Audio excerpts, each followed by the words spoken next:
नमो बुद्धाय. माझ्या प्रिय आणि गुणमुलांनो, संडे धम्मा स्कूलमध्ये तुमचे मनापासून स्वागत. My dear and meritorious children, welcome to Sunday Dhamma school. मुलांनो, आजपर्यंत जे काय आपण शिकलो त्याचं प्रॅक्टिकल आणि प्रात्यक्षिक आपण करणार आहोतच, पण त्याशिवाय आज आपण मंगलसूत्र किंवा महामंगलसूत्र यातील 9वी गाथेचा अभ्यास करणार आहोत. ठीक आहे, चला हात जोडा आणि माझ्या बरोबरच म्हणा. Will recite all together. अरहं सम्मा संबुद्धो भगवा बुद्धं भगवतं अभिवादेमि.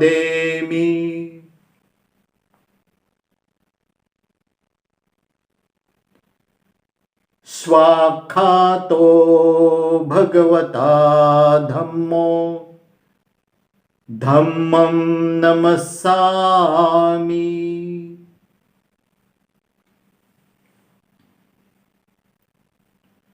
सुपटिपन्नो भगवतो सावक संघो संघं नमामि.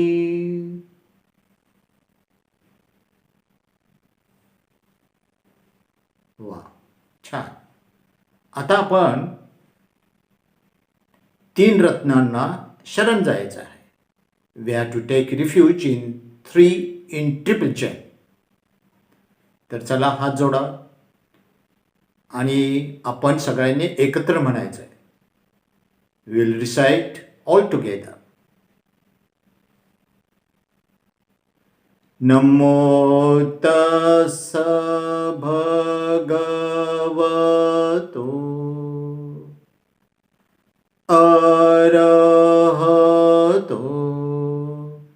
सम्मा संबुद्धस्स. नमो तस्स भगवतो अरहतो सम्मा संबुद्धस्स. नमो तस्स भगवतो अरहतो सम्मा संबुद्धस्स. बुद्धं शरणं गच्छामि. धम्मं शरणं गच्छामि. संघं शरणं गच्छामि. द्वितीयंपि बुद्धं शरणं गच्छामि. द्वितीयंपि धम्मं शरणं गच्छामि. द्वितीयंपि संघं शरणं गच्छामि. तृतीयंपि बुद्धं शरणं गच्छामि. तृतीयंपि धम्मं शरणं गच्छामि. तृतीयंपि संघं शरणं गच्छामि. छान. आता पंचशील 5 मॉरल प्रिसेप्ट्स. हात जोडा आणि माझ्या बरोबर म्हणा. Recite all together. पाणातिपाता वेरमणि सिक्खापदं समादियामि. अदिन्नादाना वेरमणि सिक्खापदं समादियामि अब्रह्मचर्या वेरमणि सिक्खापदं समादियामि मुसावादा वेरमणि सिक्खापदं समादियामि शूरामेरयमज्ज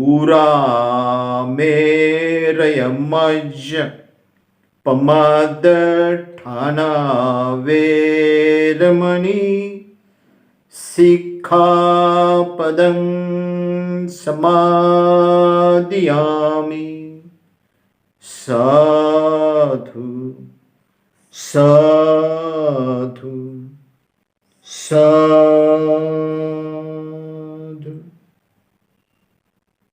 वा, खूप छान. मुलांनो, आता आपल्याला ध्यान साधना करायची. Now children, we have to do meditation now. तुम्हाला माहिती आहे कुठलं ध्यान साधना? तर आनापानसती. आन, आत येणारा श्वास, इनकमिंग ब्रेथ.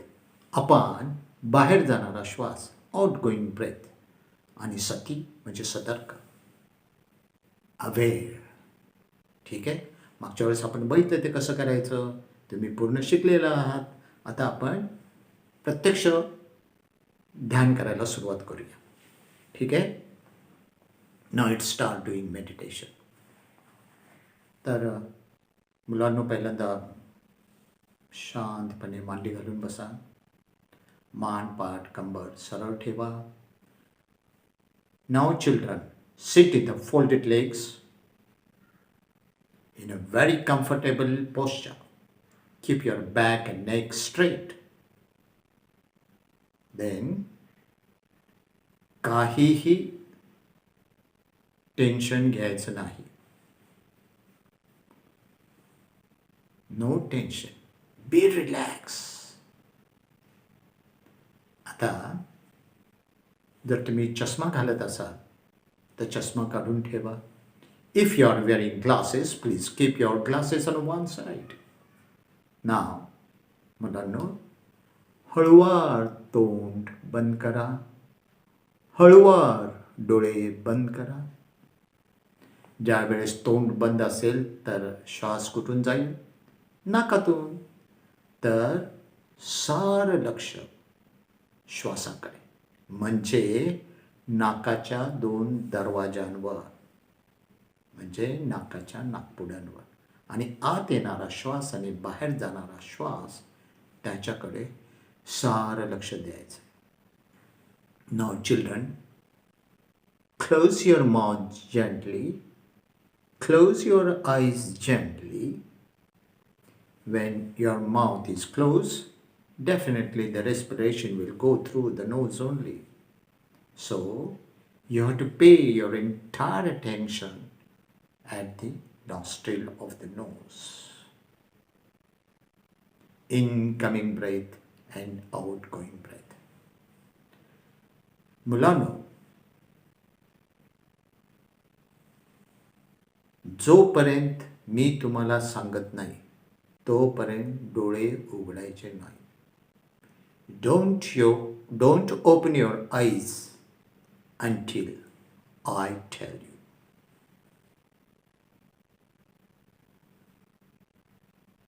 मुलांनो, श्वास कसा पाहिजे? एक तर नैसर्गिक. It should be natural. म्हणजे तुम्ही बसला आहात, तुम्ही उभे आहात, तुम्ही झोपला आहात, तरी श्वास चालू आहे की नाही? तर तसा आपोआप येणारा आणि आपोआप जाणारा श्वास, त्याला काय म्हणायचं? नैसर्गिक श्वास. तर आपल्याला आपोआप येणारा आणि जाणारा श्वास बघायचा. Now children, when you are sitting, when you are walking, when you are sleeping, your respiration is going on. You are doing nothing. So that is natural breath. You have to observe natural breath. दुसरं, स्वाभाविक श्वास, आत येणारा श्वास कधी उजव्या नाकपुडीतून आत येतो, कधी डाव्या नाकपुडीतून आत येतो किंवा दोन्ही नाकपुडीतून बाहेर जातो. बाहेर जाताना तो उजवीकडून जाईल किंवा डावीकडून जाईल किंवा दोन्ही नाकपुडीतून जाईल.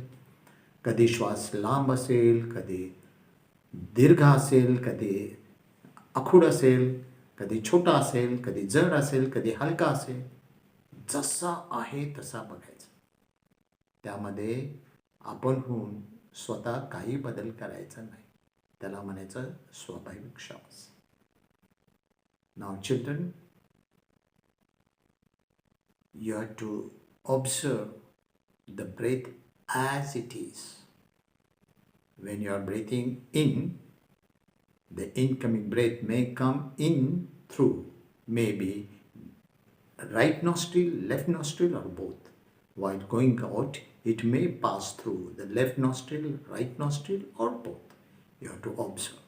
Sometimes it may be long, it may be short, it may be heavy, it may be light. You have to, don't have to do anything. Just observe as it is. आणि तिसरं शुद्ध श्वास. त्याच्यामध्ये काही मिलावट केली नाही, काही मिसळलं नाही, तर ते शुद्ध.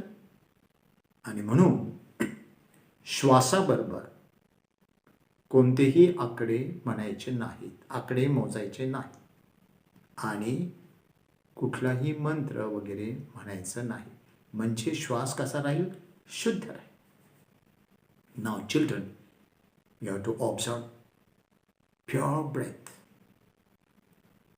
If nothing is added, it remains pure. So, along with the breath, don't count any number, no numbers. And don't recite any mantra or anything. Then it will remain pure. So, सारं लक्ष नाकाच्या दोन दरवाजांवर.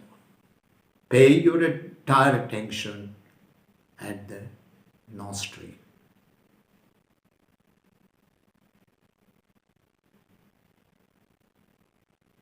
समजा पाठ झुकली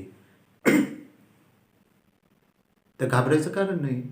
लक्षात आलं तर परत मान, पाठ, कंबर सरळ करायची.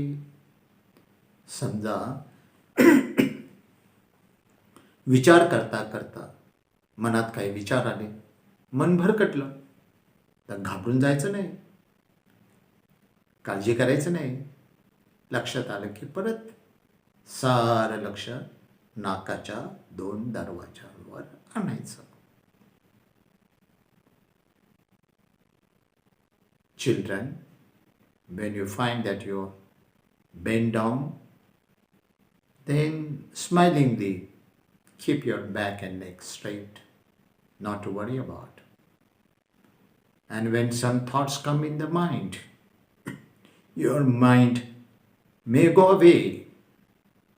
So when you feel it, when you realize it, then pay your entire attention at the nostril.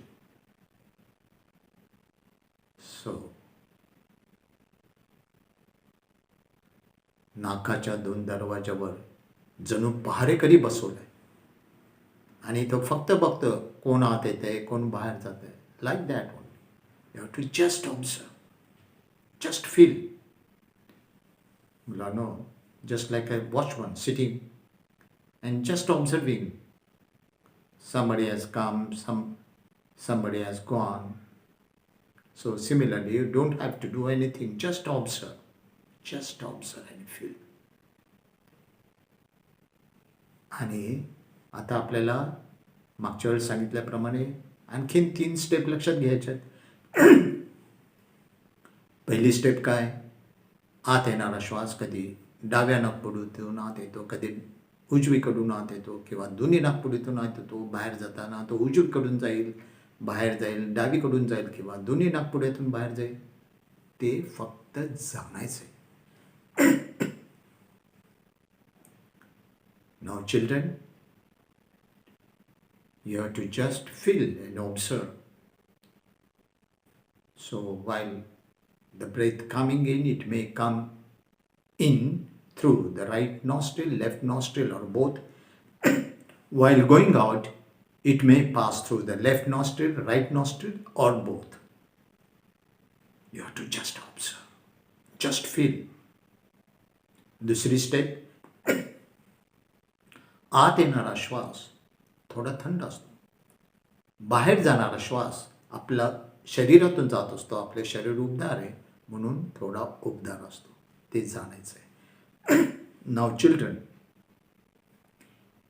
you will feel that incoming breath is little cool and outgoing breath, when it pass through our body is warm one. So outgoing breath is little warm. आणि तिसरी पायरी, आत येणारा श्वास आणि बाहेर जाणारा श्वास हा कोठे स्पर्श करतो. म्हणजे तो नाकाच्या आतमध्ये किंवा नाकाच्या बाहेर, नाकपुड्यांवर किंवा वरच्या ओठाच्या वर आणि नाकाच्या खाली कुठेही स्पर्श करतो. कुठेही स्पर्श करू दे, ते फक्त आपल्याला जाणायचं. Children, when you are breathing, when the breath comes in, it may come in through the right nostril or left nostril or both. While going out, it may pass through the right nostril, left nostril, or both. You have to just observe and feel. That is the first step. Second step, the incoming breath is cooler, little cool, and outgoing breath, when it passes through our body is a warm one. So the outgoing breath is little warm. That's what you have to feel. Just observe. And the third step, the respiration, incoming breath and outgoing breath, it touches. So you have to observe where it touches.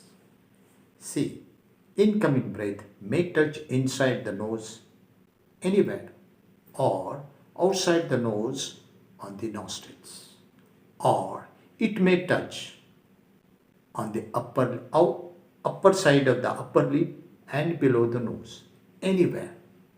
So you have to just feel the touch.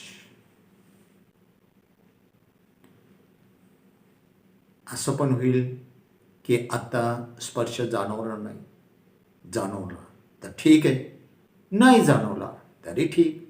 कारण जसं मन शांत होईल, शरीर स्थिर होईल, तुम्हाला जाणवायला लागेल. आज किंवा उद्या किंवा काही प्रॅक्टिस केल्यानंतर कालांतराने, काही दिवसांनी, काही काळजी करायची नाही, प्रयत्न करत राहायचं. Very good. Now children, if you are feeling the touch, it's well and good. If you don't feel the touch, it's also good. Because when your mind becomes calm and your body becomes steady, then you'll start feeling it. Oh, after some practice, after few days, or in future any time, you may feel it. Not to worry about. The सारे लक्ष नाकाच्या दोन दरवाजा. Entire attention at the nostrils. Incoming breath and outgoing breath. आत येणारा श्वास आणि बाहेर जाणारा श्वास. सारे लक्ष नाकाच्या दोन दरवाजा.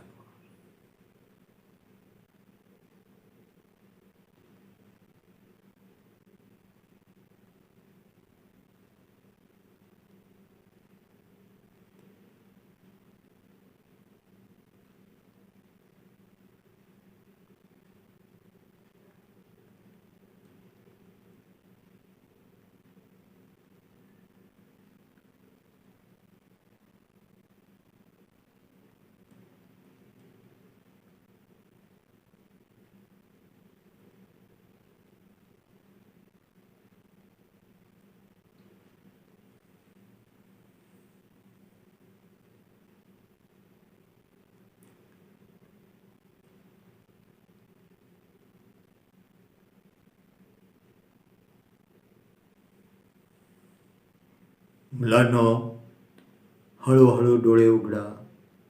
Children, slowly open your eyes. Slowly open your eyes. वा वा वा. सगळ्यांनी खूपच छान ध्यान केलं. खूपच छान. So great. आता मुलांनो, तुम्ही ध्यान केलं, तुमचं मन शांत झालं, आनंदी झालं. Now your mind has become calm and happy. Now आता आपल्याला काय करायचं? जो आनंद आपल्याला मिळाला, जी शांती आपल्याला मिळाली, ती वाटायची. Now we have to distribute this among yourself first. पहिलं स्वतःसाठी आणि देन त्यानंतर सर्वांसाठी, फॉर ऑल बीइंग्स. तर मुलांनो, आता आपण मंगल मैत्री, लव्हिंग काइंडनेस करायचं आहे. ठीक आहे. नाव फोल्ड युअर हँड्स. हात जोडा आणि माझ्या बरोबर म्हणायचं. You have to recite all together. अहम सुखितो होमि, निदुःखो होमि, अवेरो होमि, अव्यापज्यो होमि, अनिघो होमि, सुखी अत्तानं परिहरामि. माता पितु आचार्य याति समूह सब्बे सत्ता सुखिता होन्तु, निदुःखा होन्तु, अवेरा होन्तु, अभ्यापज्या होन्तु, अनिघा होन्तु, सुखी अत्तानं परिहरन्तु. वा वा, खूपच छान, खूपच छान. मुलांनो, मंगलसूत्र किंवा महामंगलसूत्र यातल्या 9व्या गाथेचा आज आपण अभ्यास करणार आहोत. ते गाथा आधी मी म्हणून दाखवतो आणि मग आपण त्याचा अभ्यास करूया. तपोच ब्रह्मचर्यच आर्य सच्चानदसनं, निब्बान सच्चिकिरियाच एतं मंगलमुत्तमम्. मुलांनो, या गाथेमध्ये भगवान बुद्धांनी 4 उत्तम मंगल सांगितलेलं आहे. त्यातलं पहिलं आहे तपोच. येथे 2 शब्द आहेत, एक तपो आणि दुसरा आहे च. च म्हणजे आणि, म्हणजे राहिला शब्द काय? तपो. तर तपो म्हणजे तप. तप म्हणजे तपश्चर्या. तपश्चर्या म्हणजे ध्यान साधना करणे, साधना करणे. त्याला आपण तपो म्हणू शकतो. ह्याचा दुसरा पण अर्थ आहे, तप म्हणजे तपणे, म्हणजे तापणे, म्हणजे उष्णता, टेम्परेचर. तर काय होतं की आपल्याला जेव्हा राग येतो ना, चिडतो आपण, तर तुम्ही बघितलं की तो माणूस असं लाल लाल डोळे होतात, थरथर कापतो, त्याला घाम येतो, त्याच्यात उष्णता वाढते. म्हणजे काय होतं? चिडकेपणा हा एक अग्नी आहे, राग हा अग्नी आहे. तर ह्यांना कंट्रोल करायचं, म्हणजे त्यांच्यावर संयम करायचा. म्हणजे कसं की कान, डोळे, नाक, जीभ, त्वचा आणि मन हे 6 इंद्रिय आहेत. ह्यांच्यावर संयम करायचं, ह्यांच्यावर कंट्रोल करणं. आणि त्यातलं मन तर तुम्हाला माहिती किती चंचल आहे आणि ते किती स्पीड आहे त्याला. तर त्या मनाला कंट्रोल करणं, संयमित करणं, ह्या ध्यान साधना जरी सोपी वाटत असली तरी अवघड आहे. आणि म्हणून त्याला काय म्हटलंय? तप. तर मुलांनो, आपण तप करतोच आहे, ध्यान साधना करतोय. काय त्याचं नाव आहे? आनापानसती. तर लोक काय म्हणतात की जे ध्यान करणं, तप करणं, तपश्चर्या करणं हे अगदी म्हातारं झाल्यावर शेवटी करायचं असतं. पण तसं नाही. जेवढा लवकर तुम्ही तप कराल, ध्यान कराल, तेवढं लवकर तुम्हाला त्याचे परिणाम, त्याचं कल्याण, त्याचं पुण्य तुम्हाला मिळणार आहे. तर आता आपण बघूया की आपण मागच्या वेळेस बघितलं होतं की तुमच्यासारखे लहान असताना सुद्धा अनेक जण ध्यान साधना केली त्यांनी आणि ते उच्च पदावर गेले, म्हणजे अरंत सुद्धा झाले. तर एक उदाहरण आहे सिद्धार्थ. राजकुमार सिद्धार्थ जेव्हा लहान होता, म्हणजे साधारण 5 वर्षाचा असताना, तर कपिलवस्तूमध्ये त्या काळामध्ये राजा नांगरट, म्हणजे पेरणी करण्यापूर्वी राजा नांगरट करायचा आणि त्यासाठी सोन्याचं नांगर वगैरे चालवायचं. तर तो जो एक कार्यक्रम होता त्या कार्यक्रमाला तर गेले होते आणि ते लहान बाळाला ते दाई बघत होती आणि मग सिद्धार्थ तिथं झोपी गेला. झोपी गेल्यानंतर त्यांनी काय केलं, त्या जांभळाच्या वृक्षाखाली त्याला झोपवलं आणि ते बाळ झोपलं म्हणून ते इकडे तिकडे आपला कार्यक्रम बघायला त्या दाई पुढे गेलं. मग नंतर थोड्या वेळाने सिद्धार्थ उठला, त्यानं बघितलं इकडे तिकडे कोणच नाही. मग तो काय रडत नाही बसला, त्यानं मांडी घातली आणि त्यानं ध्यान केलं. जांभळाच्या झाडाखाली बसून पहिलं ध्यान केलं. तर तेच आनापानसती. नंतर तुम्हाला माहिती आहे की श्रामणेर पंडित तो सारीपुत्तांचा शिष्य असतो, 7 वर्षाचा असतो आणि तो जेव्हा सारीपुत्तांबरोबर ते भिक्षा मागायला जेव्हा भिक्षाटनाला जातात त्यावेळेस काय होतं की तो रस्त्यामध्ये बघतो की काही शेतकरी पाण्याला असं वळण देऊन पाट तयार करून त्या रोपांना पाणी देत असतात. म्हणजे ते वळून देऊन बरोबर रोपांच्या मुळांना पाणी देत असतं. मग तो विचारतो हे काय करतात, तर ते म्हणे की पाण्याला वळण देऊन पाट वगैरे करून ते रोपांना पाणी देतात. अरे वा म्हटलं, तो त्याला मोठं आश्चर्य वाटलं. मग पुढे गेल्यानंतर त्यांना दिसलं की एक लोहार हॉट आयर, म्हणजे तापलेल्या लोखंडाला ठोकून आकार देत होता, म्हणजे त्याचा तो बाण करत होता. तो म्हणतो अरे लोखंडासारख्याला पण आपण आकार देऊ शकतो. मग पुढे गेल्यानंतर त्याला असं दिसतं की एक सुतार त्या लाकडाला कापून व्यवस्थित आकार देऊन त्याचं चाक करत असतो. तो म्हणतो अरे आपल्याला पाहिजे तसं त्याला आकार देतोय तो. म्हणजे जे निर्जीव आहेत, जे नॉन लिव्हिंग आहेत, त्यांना सुद्धा आपण कंट्रोल करू शकतो, पाहिजे तसा आकार देऊ शकतो. तर आपल्या मनाला काही नाही देऊ शकणार आपण. आणि म्हणून तो सारीपुत्तांकडे आपलं भिक्षापात्र देतो आणि त्यांना म्हणतो मी आता ह्याच्यामध्ये जातो, तुम्ही माझ्यासाठी भिक्षा आणा आणि मी जाऊन आता माझ्या कुटीमध्ये जाऊन ध्यान करतो. आणि तो परत येऊन ध्यान करायला लागतो. मग त्यावेळेस तुम्हाला माहिती आहे की करुणा समापत्तीच्या माध्यमातून बुद्धांना कळते की तो आता आनंद होणार आहे. तोपर्यंत काय होतं की निसर्ग पण मदत करतो, सगळीकडे शांतता होते आणि तो पक्षीसुद्धा पान वगैरे सगळे हलायचे बंद होतात, शांत होतात आणि तो ध्यान करत बसतो.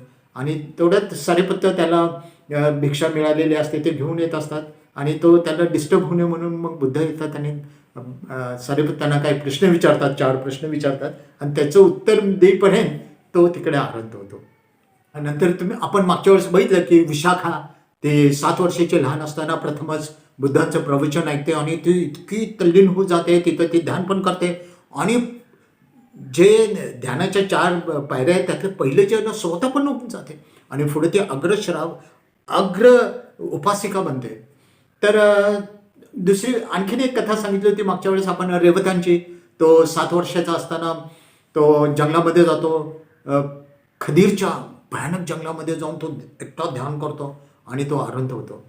तसंच मी तुम्हाला आणखीन एक लहान मुलाची तो कसा आनंद होतो ते सोपाक याची कथा तुम्हाला सांगणार आहे. फार पूर्वी म्हणजे भगवान बुद्धांच्या काळामध्ये राजगृह नगरामध्ये एका चांडाळ कुटुंबामध्ये सोपाक नावाच्या मुलाचा जन्म होतो. दुर्दैवाने तो 4-5 महिन्याचा झाल्यानंतर त्याचे वडील वारतात आणि त्यांना कोणी सहारा राहत नाही. इतकी वाईट परिस्थिती होती. म्हणून समाजातील लोक त्यांच्या सोपाकच्या काकाकडे जातात आणि त्यांना विनंती करतात की यांची खूप वाईट परिस्थिती आहे आणि तुम्ही त्यांना सांभाळ करा. मग मनाविरुद्ध असलं तरी सोपाकचे काका सोपाकला आणि त्याच्या आईला आपल्या घरी घेऊन येतात. सोपाक हळूहळू मोठा व्हायला लागतो. खूप सज्जन शीलवान असतो आणि त्याचं वागणं राहणं खूप छान आणि तो बोलायचा पण गोड मधुभाषी. पण ह्याला सोपाकला चुलत भाऊ म्हणजे काकांना एक मुलगा असतो, तो चुलत भाऊ, तो त्याचा द्वेष करायचा. त्याला अजिबात आवडलेलं नाहीये की सोपाक इथे राहायला आले, म्हणून तो काय करायचा, त्याचा द्वेष करायचा आणि त्याच्या नावावर खोटं नाटं काही खपवायचा. एखादी वस्तू स्वतःच तोडायचा आणि ते सोपाकनी तोडली असं सांगायचा, खोटं खोटं सांगायचं, त्याच्याशी खोटं खोटं भांडण करायचा. बिचारा सोपाक काहीही बोलत नव्हता. तर ही सततची भांडणं ऐकून ऐकून शेवटी त्या काकाला इतकं वाईट वाटतं. ते काय असतं की ते गरीब तर असतातच, शिवाय तो ना त्याला व्यसन असतं, दारू पिण्याचं व्यसन असतं. त्यामुळे त्याला वाटतं की हा मुलगा म्हणजे एक बोजाच आहे. तर एकदा काय होतं की असंच ते कामावरून रात्री नशा करून म्हणजे दारू पिऊन येतात आणि त्याच वेळेस तो त्यांचा मुलगा म्हणजे सोपाकचा चुलत भाऊ बघतो आणि तो खोटं खोटं भांडण करतो. ते भांडण ऐकल्यानंतर याचं इतका संताप होतो त्यांच्या काकांना आणि मग ते म्हणतात नाही आता हा शेवट केलाच पाहिजे. आणि मग ते काय करतात की अर्धवट नशेमध्ये त्या मुलाला उचलतात, त्याचं तोंड धरतात आणि त्याला स्मशानात घेऊन जातात आणि तिथं जाऊन एका प्रेताला बांधून टाकतात आणि त्याच नशेमध्ये परत घरी निघून जातात. तर हा मुलगा तिथं स्मशानात त्याला प्रेताजवळ बांधल्यानंतर रात्रीची वेळ आणि मग त्याच्या लक्षात येतं की बाबा इथं तर कोण नाही आणि मग आपण वाचणं जवळजवळ मुश्किल म्हणजे मुश्किल नाही, आपण वाचणं शक्य नाहीये, मुश्किल आहे. मग त्यानं काय केलं, तो शांत पडून राहिला आणि ध्यान करत बसला. अजिबात हलला नाही, आवाज केला नाही. आणि मग इकडं काय झालं, त्याच वेळेस भगवान बुद्ध राजगृहाला आलेले होते. आणि तुम्हाला माहिती आहे मागच्या वेळेस आपण बघितलं की रात्रीचे सुद्धा ते 3 प्रहर करायचे, म्हणजे 3 वेळ करायचे, 3 भाग करायचे. त्यातल्या पहिल्या भागामध्ये जे त्यांनी दिवसभरामध्ये जे कामामध्ये असतील, जे प्रवचनाला येऊ शकले नाहीत, ते संध्याकाळी राजे म्हणा किंवा ते लोक म्हणा आणि मग त्यांच्या काय शंका असतील, काय प्रश्न असतील, ते भगवान सोडवायचे आणि त्यांना धम्मदान द्यायचे. नंतर दुसऱ्या प्रहरामध्ये म्हणजे मध्यरात्रीपर्यंत देव वगैरे कोण राहिलेले असतील ते पण यायचे आणि मग ते त्यांच्या शंका प्रश्न विचारायचे, मग त्यांना पण धम्मदान भगवान बुद्ध द्यायचे. तिसऱ्या प्रहरात जो आहे त्याचे परत 3 भाग केलेले मागच्या वेळेस आपण बघितलं. त्या पहिल्या प्रहारामध्ये ते स्वतः विश्रांती घ्यायचे, दुसऱ्या प्रहारामध्ये ते स्वतः ध्यान करायचे आणि तिसऱ्या वेळेमध्ये ते करुणा समापत्तीचं ध्यान करायचे. तर त्याच्यामध्ये त्यांना असं कळायचं की आज कोणाचं कल्याण करायचं आहे, कोण आनंद होणार आहे.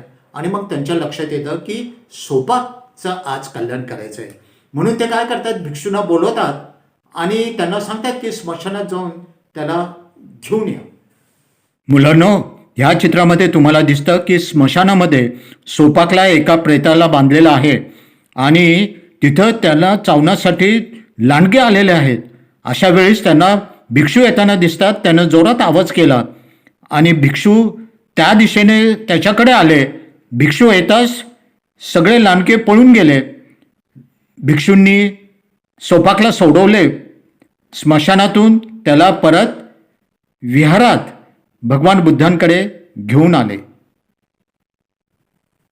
विहारात आल्यानंतर अंघोळ वगैरे करून स्वच्छ झाल्यानंतर भगवान बुद्ध स्वतः त्याला प्रवर्जा देतात आणि तो ध्यान करत बसतो आणि कालांतराने त्याला उपसंपदा पण देतात.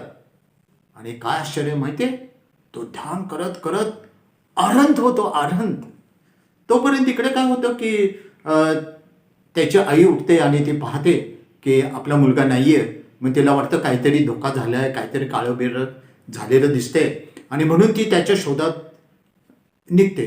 सगळीकडे ती शोधते, स्मशानात पण जाते, तिथं पण तिला मुलगा आपला दिसत नाही. मग ती रडायला लागते, आक्रोश करायला लागते आणि असं शोधत शोधत ती दुपारच्या वेळेस ज्यावेळेस भगवान बुद्ध जिथं विहारात आहे तिथे येते आणि तिथं तिला थोडंसं बरं वाटायला लागतं. म्हणून ती तिथं भगवान बुद्ध प्रवचन देत असतात तिथं जाऊन बसते आणि ती शांत होते. आणि मग तिला कळतं की आपला मुलगा इथंच आहे. ती जेव्हा त्याला बघते तर तो इतका प्रफुल्लित आणि इतका तजेलदार दिसतो तर तिला खूप आनंद होतो आणि तिथेच ती ध्यान करत बसते. तिला कळतं की ध्यान करत बसताना त्याला कळतं की आपला मुलगा आनंद झाला आणि ते ध्यान करता करता स्वतः श्रोता पण होते. मुलांनो, पुढे तो सोपा काय म्हणतो की माझं जीवन वाचलं धम्मामुळे आणि मी अनंत झालो धम्मामुळे. धम्म फार महान आहे असं तो उदाहरण बोलतो, म्हणजे उत्स्फूर्त शब्द बोलतो. ते ऐकून भगवान बुद्ध म्हणतात की हा सोपाक जिथे जिथे दान घ्यायला जाईल, ज्या ज्या ठिकाणी जाईल तिथं त्याला जे जे दान मिळेल, चिवर मिळेल, चिवराचं दान मिळेल किंवा भोजनाचं दान मिळेल पिंडपातामध्ये किंवा सेनासन मिळेल, तर जे हे दान देतील त्या लोकांना पुण्य मिळेल, त्यांना दानाचं फळ मिळेल आणि त्यांचं कल्याण होईल. आणि अशा रीतीने त्या नगराचं कल्याण झालं. मुलांनो, तप म्हणजे हे जे आपण ध्यान साधना करतो हे भगवान बुद्धाने सांगितलं उत्तम मंगल आहे. पुढचा शब्द आहे ब्रह्मचर्य. आता ह्या ब्रह्मचर्यामध्ये 2 शब्द आहेत, एक ब्रह्म आणि दुसरं चर्य. तर ब्रह्म म्हणजे काय? तर ब्रह्म म्हणजे श्रेष्ठ, म्हणजे टॉप, हायेस्ट, उच्च. आणि चर्य म्हणजे वागणूक, आपलं चरित्र, बिहेवियर. तर अर्थ काय झाला की श्रेष्ठ जीवन, श्रेष्ठ वागणूक, हायेस्ट बिहेवियर. तर आता तुम्ही लहान आहात आणि तुमचे कामं काय आहेत? तर तुम्ही विद्यार्थी आहात. मग विद्यार्थ्यांसाठी सुद्धा 5 लक्षणे दिलेली आहेत. तर आपण ती बघूया. तर त्यातलं जे पहिलं आहे ते आहे काकचेष्टा, दुसरं आहे बकचेष्टा, तिसरं आहे श्वाननिद्रा, चौथं आहे अल्प आहार आणि 5वं आहे ब्रह्मचर्य. तर मुलांनो, जे पहिलं आहे ना काकचेष्टा, काक म्हणजे काय? तर कावळा. कावळा म्हणजे क्रो. तर तुम्ही बघितलं असेल की कावळा कधीही असा आळसासारखा बसलाय काही नाही, तो नेहमी इकडून तिकडून तिकडून इकडं धावतच असतो, उडत असतो आणि सतत उद्योगी असतो, काम करत असतो. So you will always find it always hard work. तर आपण सुद्धा त्याच्यासारखं हार्डवर्क केलं पाहिजे, सतत काम केलं पाहिजे, अभ्यास केला पाहिजे. दुसरं आहे बकचेष्टा. बक म्हणजे बगळा, म्हणजे क्रेन. तर तुम्ही बघितलं असेल की पाण्यामध्ये जेव्हा बगळा उभा असतो तर तो एका पायावर उभा राहतो आणि इतका स्थिर असतो, इतका स्थिर, सो स्टेबल, थोडी सुद्धा मुवमेंट करत नाही, थोडं सुद्धा हलत नाही, नॉट अ सिंगल. तर that is what we call the concentration. म्हणजे अभ्यास करताना आपलं एकाग्रता, कॉन्सन्ट्रेशन कसं पाहिजे? त्या बगळ्यासारखं पाहिजे, लाईक क्रेन. तिसरं आहे श्वान निद्रा. श्वान म्हणजे कुत्रं, म्हणजे डॉग, आणि निद्रा म्हणजे झोप, स्लीप. तर तुम्ही बघितलं असेल की कुत्रं किंवा डॉग वेन इट स्लीप्स ना, ते जेव्हा झोपलेलं असतं तर असं एकदम शांत असं झोपलेलं पडलेलं असतं आणि एकदम गाढ झोपलं असं आपल्याला वाटतं. पण जरा जरी आवाज झाला, थोडा जरी आवाज झाला, तो लगेच ते फटकन डोळे उघडतं. इट ओपन्स इट्स आईज आणि लगेच जागं होतं, इट गेट्स अप. तर आपण ना असं एकदम पडून झोपून असा आळसामध्ये वेळ घालवायचा नाही, सतर्क राहायला पाहिजे. We should be aware and do our study, do our duty. पुढचं आहे अल्पाहार. तर moderate food we must consume. You know की किती आहार पाहिजे, म्हणजे आपली जेवढी भूक आहे तेवढाच आपण आहार घ्यायला पाहिजे. मग काय होतं की बऱ्याच वेळा आपण ओव्हर अँड अबाउट जास्त घेतो, जसं की स्वीट डिश आहे, मग कोणतरी आग्रह करतं, मग आपल्याला पण काही गोष्टी आवडतात, मग पिझ्झा पाहिजे, मग हे पाहिजे, मग येता जाता हे खा ते खा. म्हणजे भरपूर जेवण झाल्यानंतर पण आपण ओव्हर इटिंग होतं, म्हणजे आपलं जेवण जास्त होतं. आणि त्यामुळे काय होतं, एक जडत्व येतं, असं जड वाटतं, लिथार्जी, लेझिनेस, आळस येतो, मग मरगळ येते, मग कुठलं काम करूशी वाटत नाही, अभ्यास करूशी वाटत नाही, आपण झोपतो आणि आपला महत्त्वाचा वेळ वाया घालवतो. म्हणून आपण जेवण हे अल्पाहार घेतलं पाहिजे. आणि 5वं काय आहे, ब्रह्मचर्य. तर मुलांना ह्याच्यामध्ये 2 भाग आहेत. एक आहे ब्रह्मविहार आणि दुसरा आहे ब्रह्मचर्य. तर ते आपण बघूया. ब्रह्मविहार म्हणजे श्रेष्ठ जीवन किंवा हायेस्ट ड्वेलिंग. आता ब्रह्मविहारामध्ये काय येतं, तर पहिलं आहे मैत्री, दुसरं आहे करुणा, तिसरं आहे मुदिता आणि चौथं आहे उपेक्षा. तर मैत्री म्हणजे मंगल मैत्री आपण करतोच, ते म्हणजे फ्रेंडशिप. आणि त्यामुळं काय होतं की आपल्याला शत्रू नाही, सगळे मित्र, नो एनिमी. दुसरं आहे करुणा.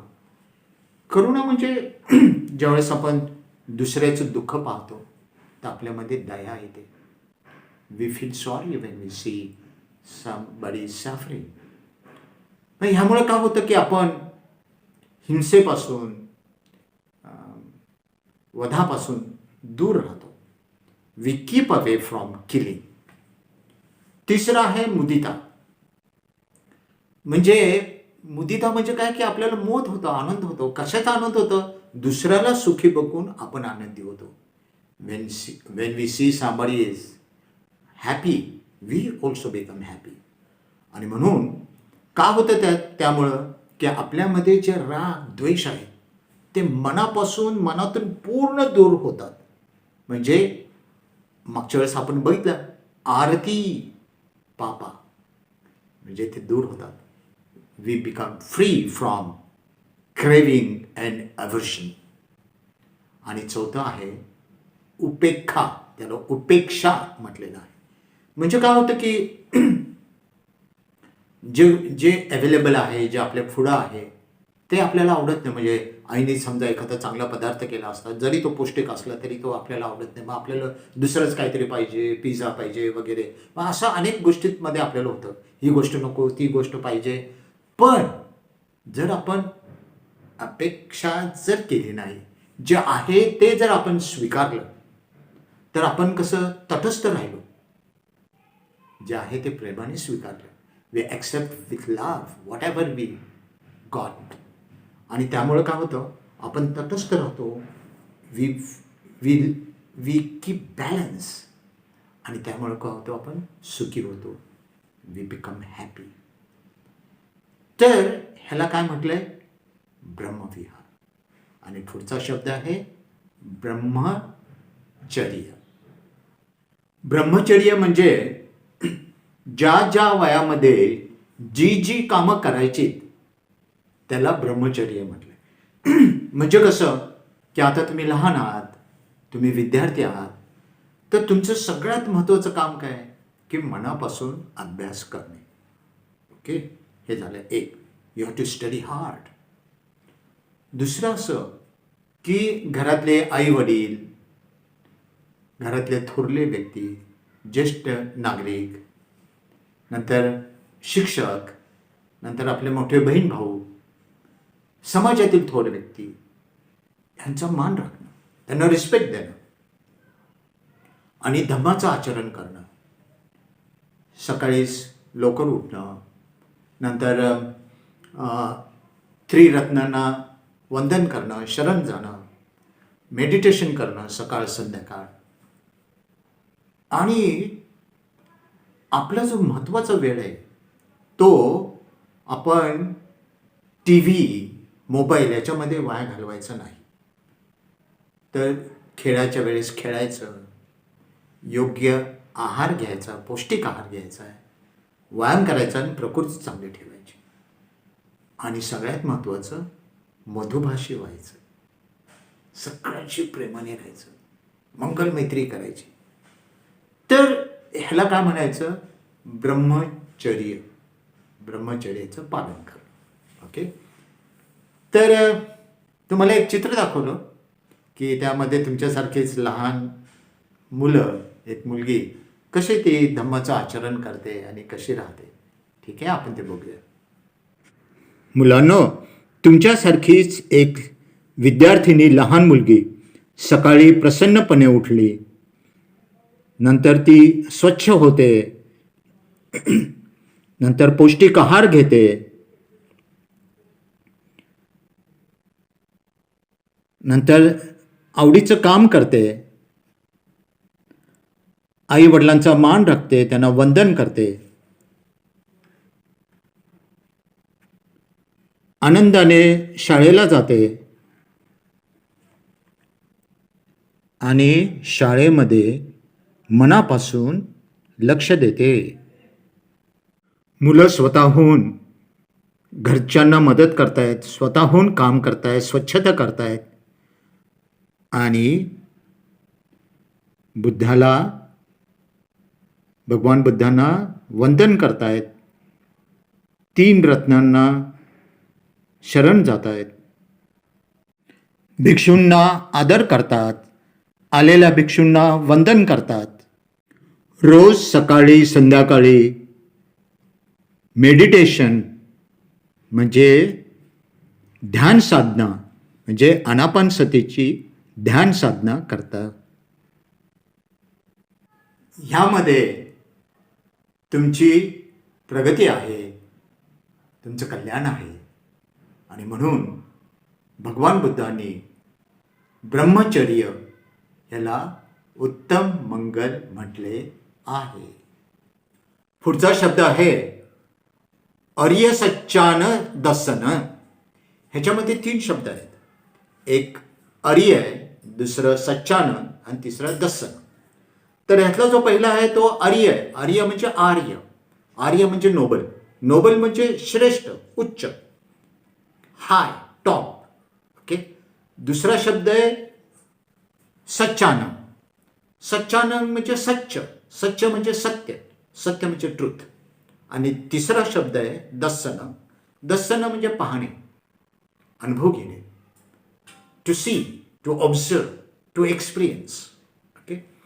तर हे तिन्ही मिळून काय झालं, आर्या सत्याचं दर्शन करणे किंवा पाहणे. तर मग हे आर्य सत्य काय आहेत आणि किती आहेत? तर मुलांनो, भगवान बुद्धांनी आपल्याला 4 आर्य सत्य सांगितलेले आहेत आणि ते समजून घेणं, त्यांचं दर्शन करणं, त्यांचा एक्सपिरियन्स करणं, त्याची अनुभूती घेणं म्हणजे आर्य सच्चानम दर्शन. तर हे 4 आर्य सत्य काय आहेत ते आपण थोडक्यात बघूया. तर पहिलं आर्य सत्य आहे की जगात दुःख आहे. There is suffering in the world. दुसरं आर्य सत्य आहे की त्या दुःखाला कारण आहे. There is cause for suffering. तिसरं आर्य सत्य आहे की दुःख पूर्ण नष्ट करता येतं. Extinction of suffering. आणि चौथं आर्य सत्य आहे की हे जे पूर्ण दुःख जे नष्ट करता येतं त्याच्यासाठी आर्य अष्टांगिक मार्ग आहे. प्रॅक्टिकली म्हणजे extinction of suffering. There is a path leading to the extinction of suffering. That is called noble 8-fold path. तर मुलांनो, काय होतं की आपण म्हणतो की जगात दुःख आहे, दुःख आहे, पण त्याबरोबर आपण म्हणतो की सुख पण आहे. बरोबर आहे, तुम्ही म्हणता ते. मग आपण सुख कशाला म्हणतो? तर आपल्या दृष्टीने जर आपण बघितलं तर समजा की वाढदिवस आहे तर आपण खुश आहे, मग आपल्याला केक मिळतं, चॉकलेट मिळतं. पण हा वाढदिवस किती दिवस राहतो? एकच दिवस. मग सण आहे, सणामध्ये आपल्याला चांगले कपडे मिळतात, छान छान खायला मिळतं, पण सण तरी किती दिवस राहतो? आणि दिवाळीसारखा सण आला तर फटाकडे उडवायला मिळतात, मग आपण खुश होतो, मग आपण म्हणतो सुखी आहे. पण दिवाळी पण जाते ना, नंतर आपल्याला सुट्टी मिळते, आपण खुश होतो, सुट्टी मिळाली, पण सुट्टीसुद्धा काही दिवसांनी संपते आणि आपल्याला काय होतं, नाखुशीने शाळेत जावं लागतं. म्हणजे हे जे सुख आपण जे म्हणतोय ते आपल्याला वाटतं की ते कायम आहे, पण ते कायम नाही आहे आणि त्या सुखामागे परत दुःख आहे.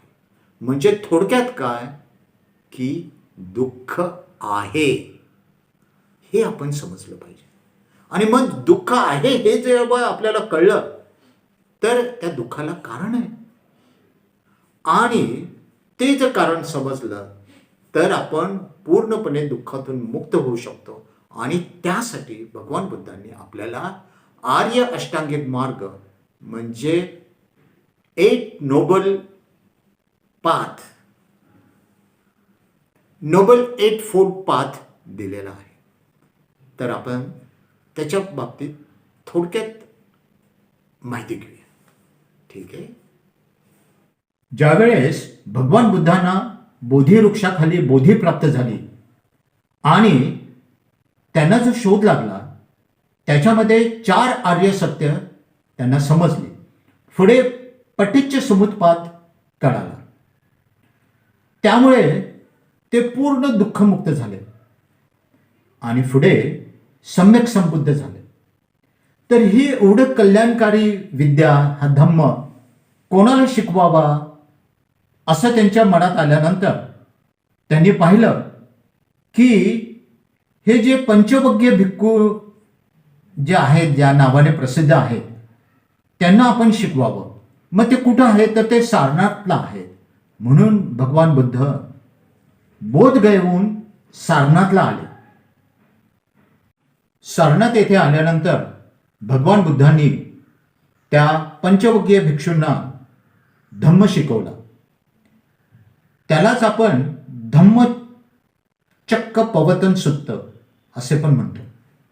तर त्यामध्ये त्यांनी ह्या पंचवग्य भिक्षूंना 4 आर्य सत्य काय आहेत ते सांगितलेलं आहे.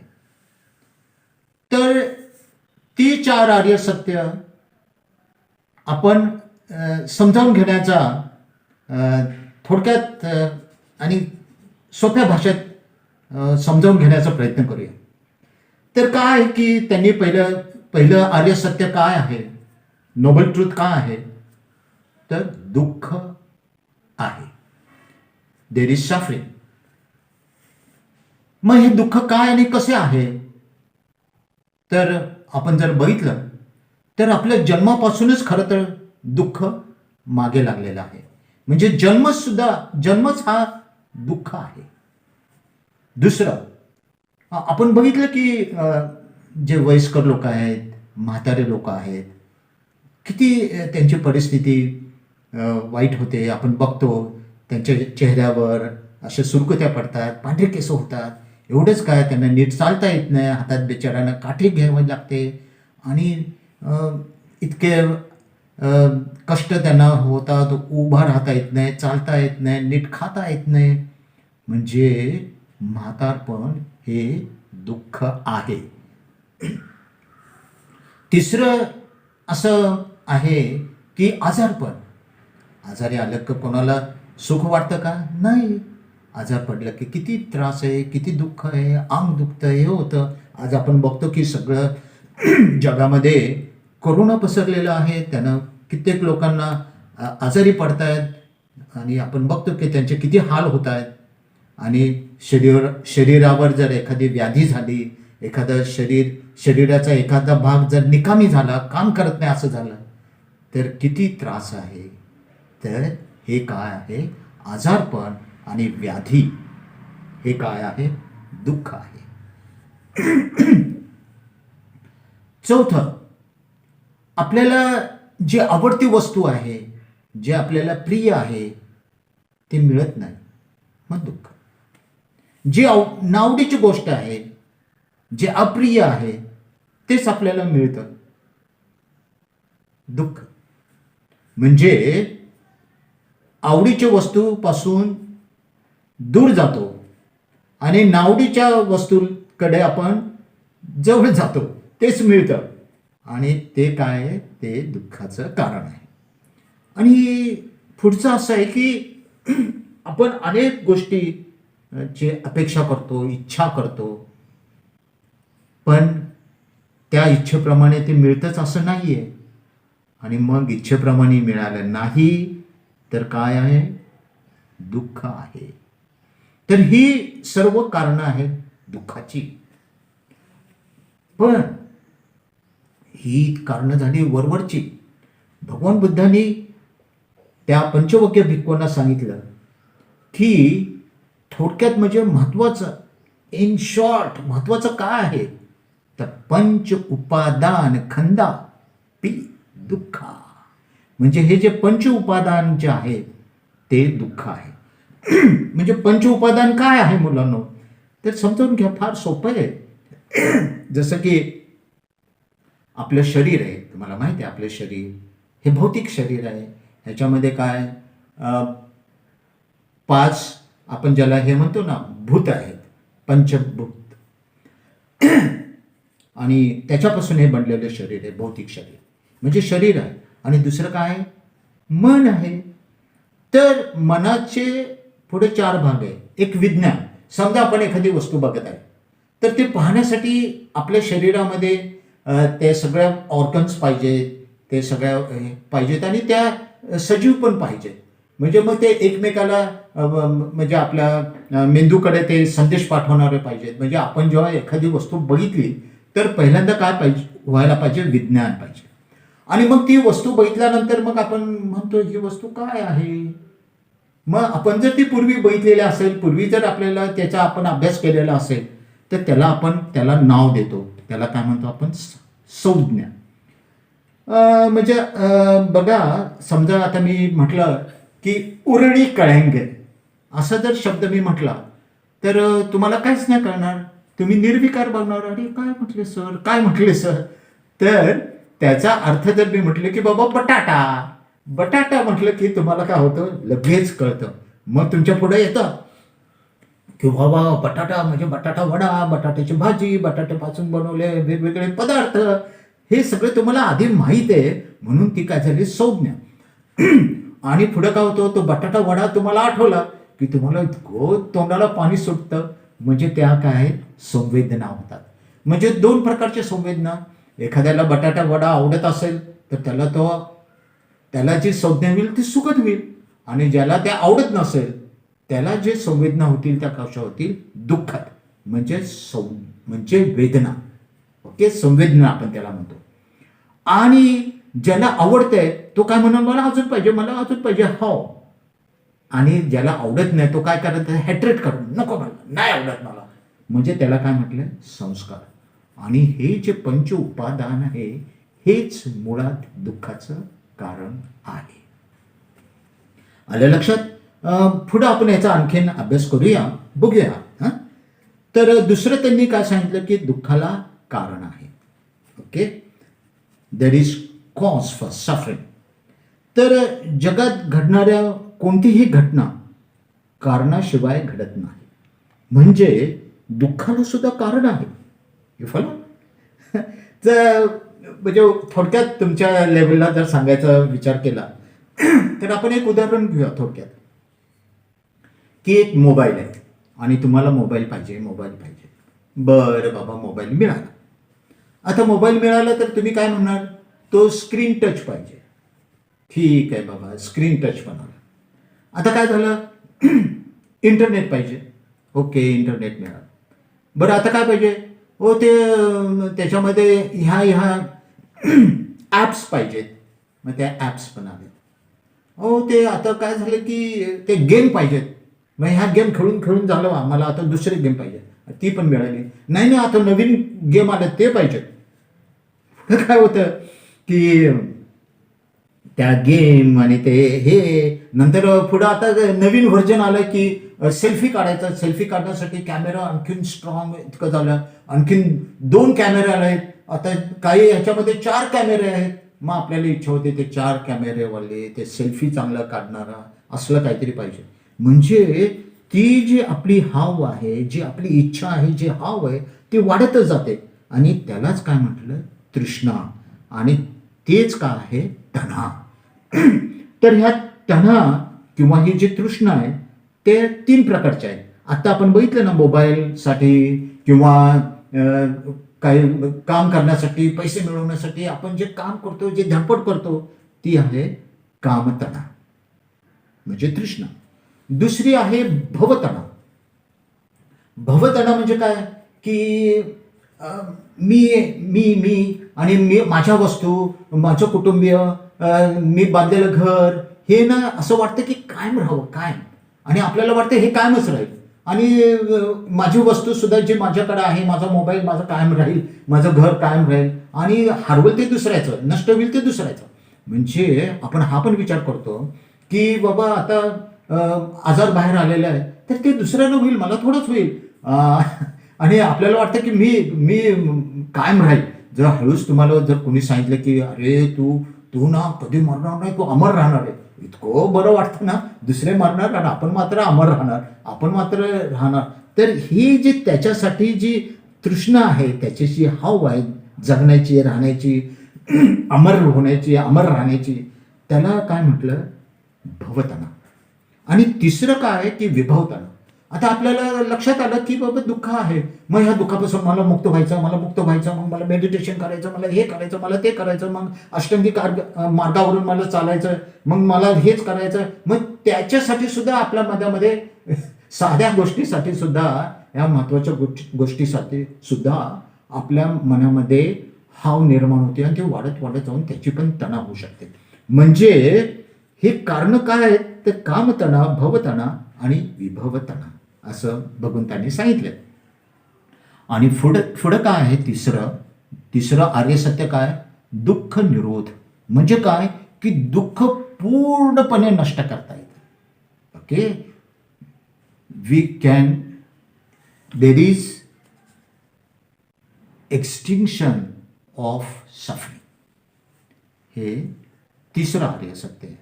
आणि चौथं आर्य सत्य काय आहे, की दुःख पूर्णपणे नष्ट करण्यासाठी प्रॅक्टिकल, प्रात्यक्षिक एक मार्ग आहे. त्याला काय म्हटलं, आर्य अष्टांगिक मार्ग, म्हणजेच नोबल एट फोल्ड पाथ. ठीक आहे. हे भगवान बुद्धांनी त्या पंचवग्य भिक्खूंना सांगताना ह्याचं हे विश्लेषण आहे. आता आपण बघूया की हा आर्य अष्टांगिक मार्ग म्हणजे नोबल एट फोल्ड पाथ काय आहे. मागे आपण त्याचा थोडासा विचार केला होता, 1-2 वेळा मी तुम्हाला सांगितलं पण होतं, आणि मुलांनी ह्याच्यावर प्रश्न पण विचारले होते. ते आज आपण आता थोडक्यात बघूया की आर्य अष्टांगिक मार्ग काय आहे. अष्टांगिक मार्ग, आर्य म्हणजे आपण बघितलं की श्रेष्ठ, आणि अष्टांगिक, अष्ट म्हणजे 8 अंगाचा मार्ग. 8 अंगाचा मार्ग म्हणजे 8 भाग असलेला मार्ग. दॅट इज, त्याच्यामध्ये 8 फोल्ड आहेत, 8 पार्ट्स आहेत. तर त्यातला पहिला काय आहे, तर सम्मादिट्ठी. सम्मादिट्ठी म्हणजे योग्य पाहणे, योग्य समज. म्हणजे काय, योग्य समजणे. त्यालाच काय म्हटलं आपण, राईट ऑर करेक्ट अंडरस्टँडिंग. दुसरं आहे सम्मा संकल्प, म्हणजे योग्य संकल्प. म्हणजे आपण ठरवायचं की काय आपल्याला योग्य, काय आहे आपल्यासाठी, काय योग्य करायचं आहे. Right or correct thought. तिसरं आहे सम्मा वाचा, म्हणजे योग्य बोलणं, सत्य बोलणे. त्याला काय म्हटलं आपण, सम्मा वाचा, म्हणजे राईट ऑर करेक्ट स्पीच. चौथं काय आहे, सम्मा कमंतो, म्हणजे योग्य काम, योग्य कृती, म्हणजे राईट ऑर करेक्ट ॲक्शन. पाचवं काय, सम्मा आजीवो, म्हणजे योग्य आजीविका, म्हणजे योग्य रीतीने, प्रामाणिकपणे, भ्रष्टाचार न करता काम करणे, पैसे कमवणे, त्याला काय म्हटलं, योग्य आजीविका, आपल्या उदरनिर्वाहासाठी आपल्यासाठी. Right or correct livelihood. 6वं काय आहे, समव्यायाम, म्हणजे योग्य प्रयत्न करणं. नाहीतर आपले प्रयत्न अनेक वेळा उगाचच वाया जातात, पण योग्य प्रयत्न हे महत्त्वाचं आहे. समव्यायाम म्हणजे राईट ऑर करेक्ट एफर्ट्स. 7वं काय, सम्मासती, म्हणजे योग्य सजगता, जागृत. आपण बघितलं की तो बगळा, क्रेन, तो कॉन्सन्ट्रेशन आहे. पण नुसतं आपलं जे मेडिटेशन आहे ते केवळ कॉन्सन्ट्रेशन आहे असं नाही आहे, तर त्याच्यामध्ये शुद्ध आहे, म्हणजे तो शुद्धीचा मार्ग आहे. कॉन्सन्ट्रेशन तर आहेच आहे, पण त्याचबरोबर मन शुद्ध करण्याचा तो मार्ग आहे. म्हणून तो कसा, सती कशी पाहिजे, योग्य पाहिजे. Right or correct mindfulness or awareness. आणि 8वं काय, समाधी, म्हणजे योग्य ध्यान. ध्यान योग्य झालं पाहिजे. आणि म्हणून आपण बघितलं की आपण जे आनापानसती ध्यान करतो, तर त्यासाठी तुम्हाला काही इन्स्ट्रक्शन्स दिले आहेत, काही हे मार्गदर्शन केलेलं आहे.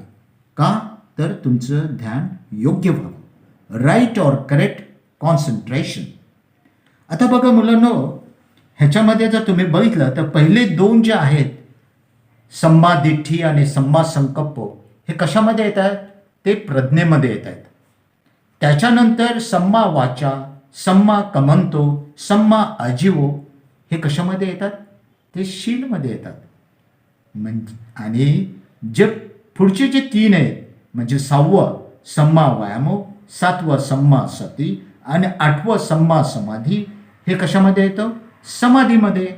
म्हणजे हे जे अष्टांगिक मार्ग आहे तो आता 3 भागामध्ये आला. म्हणजे पहिल्या याच्यामध्ये 2, दुसऱ्या याच्यामध्ये 3 आणि तिसऱ्या याच्यामध्ये 3, मिळून 8 झाले. म्हणजे ते काय झालं, शील, समाधी, प्रज्ञा. शील म्हणजे काय, मॉरल प्रिसेप्ट्स, आपण जे शील पालन करतो, पंचशील. नंतर काय, समाधी म्हणजे मेडिटेशन, ध्यान साधना जे आपण करतो. कोणती करतो, आनापानसती. आणि 4थं काय, पुढं काय आहे, प्रज्ञा म्हणजे विजडम. म्हणजे आपल्याला खरं ज्ञान, खरं काय, खोटं काय, सत्य काय, हे कळायला लागतं.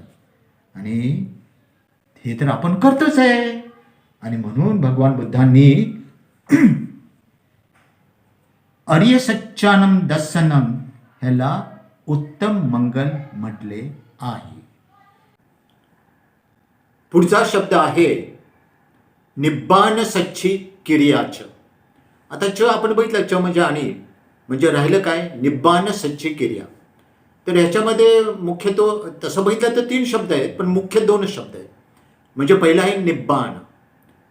तर काय निब्बाण, निब्बाण म्हणजे निर्वाण, म्हणजे नि अधिक वाण असं पण त्याला म्हणता येईल. तर नि म्हणजे नाही आणि वाण म्हणजे तृष्णा, म्हणजे तणा. म्हणजे जिथं तणा नाही त्याला आपण निर्वाण म्हणू शकतो. दुसरा पण अर्थ असा होऊ शकतो की वाण म्हणजे अग्नी. म्हणजे कसं की राग आहे, द्वेष आहे, मोह आहे, हे जे मुख्य आहेत, हे म्हणजे आपले जे विकार आहेत ते अग्नीसारखे आहेत, ते ॲक्च्युली जाळतात. तर त्यांचं शमन करणं, त्यांना शांत करणं, ते पूर्ण काढून टाकणं, पूर्ण नष्ट करणं, ती जी स्थिती आहे त्याला निर्वाण म्हणता येईल.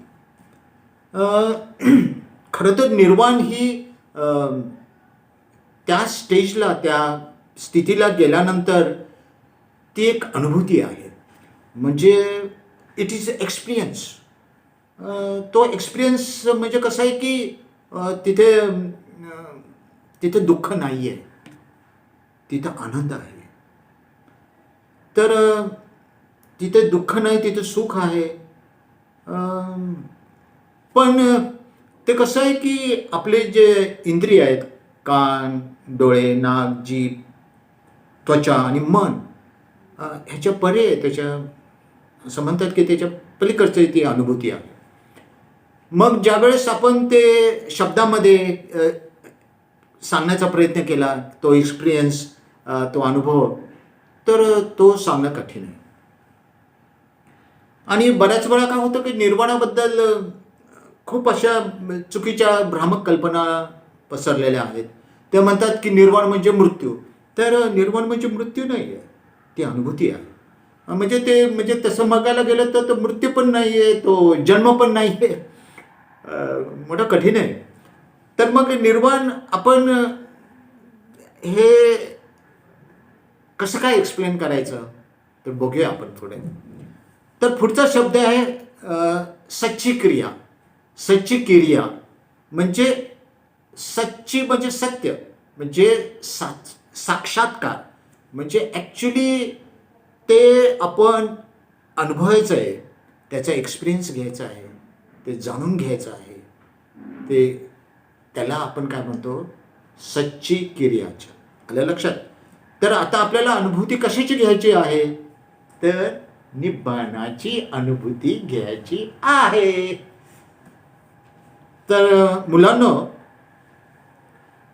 हे जे निब्बाण आपण जे मगाचपासून विचार करतोय निर्वाणाचा, आणि आपण हे पण म्हणतो की ते समजावून सांगणं कठीण आहे, त्यासाठी तुम्हाला माहिती आहे डॉक्टर बाबासाहेबांनी जे पुस्तक लिहिलेलं आहे, द बुद्धा अँड हिज धम्मा, बुद्ध आणि त्याचा धम्म, ह्या पुस्तकामध्ये 395 नंबरच्या पानावर ऑन पेज नंबर 395 तिथे बाबासाहेबांनी ह्याच्यावर सरमॉन ऑन निब्बाणा, व्हॉट इज निब्बाण, निब्बाण काय आहे, हे ह्याच्यामध्ये सांगितलेलं आहे. तर आपण ते बघूया काय सांगितलं आहे आणि आपण ते समजावून घेऊया.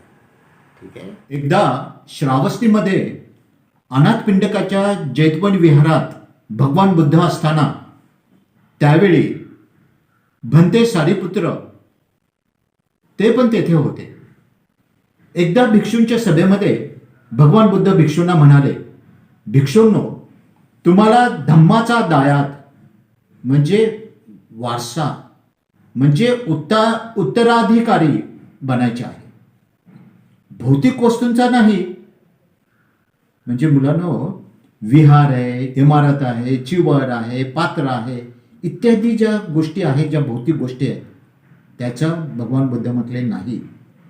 तर एवढे बोलून तथागत म्हणजे भगवान बुद्ध आपल्या गंधकुटीमध्ये निघून गेले. सर्वजण शांत राहिले, कुणीच हललं नाही. मग भिक्षूंनी सारीपुत्रांना विनंती केली की निर्वाण काय आहे हे कृपया समजावून सांगा. त्यावर सारीपुत्रांनी त्यांना सांगितले की भिक्षूंनो, तुम्हाला माहीत आहे की राग, द्वेष, मोह यापासून मुक्त होण्यासाठी भगवान बुद्धांनी आपल्याला मध्यम मार्ग सांगितलेला आहे, मिडल पाथ. तर हा मध्यम मार्ग काय आहे, तर हा मध्यम मार्ग म्हणजे आर्य अष्टांगिक मार्ग. आपण आत्ताच बघितलं की आर्य अष्टांगिक मार्ग म्हणजे नोबल एट फोल्ड पाथ काय आहे, तर सम्मा दिठ्ठी, सम्मा संकप्पो, सम्मा वाचा, सम्मा कमंतो, सम्मा आजीवो, सम्मा वयामो, सम्मा सती आणि 8वा सम्मा समाधी. भिक्षू हाच मार्ग आहे.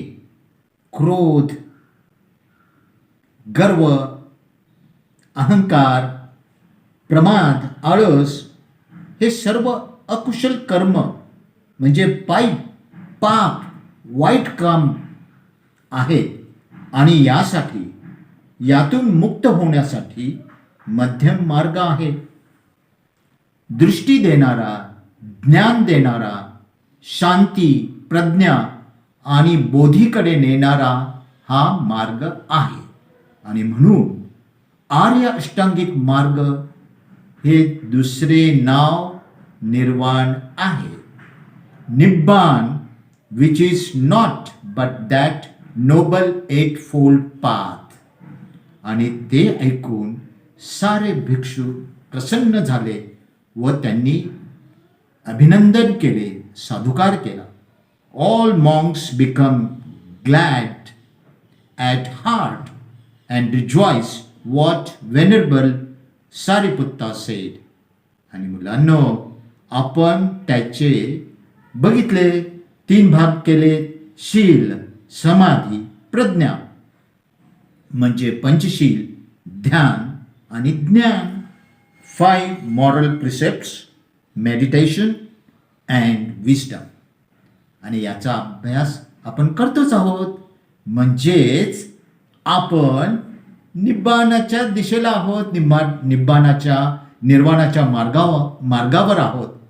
आणि मुलांनो, म्हणून भगवान बुद्धांनी म्हटलं आहे निब्बाण सच्च क्रिया, याला त्यांनी उत्तम मंगल म्हटले आहे. या उत्तम मंगलाच्या अनुसरणाने आपणा सर्वांचे मंगल हो, कल्याण हो. साधु साधु साधु.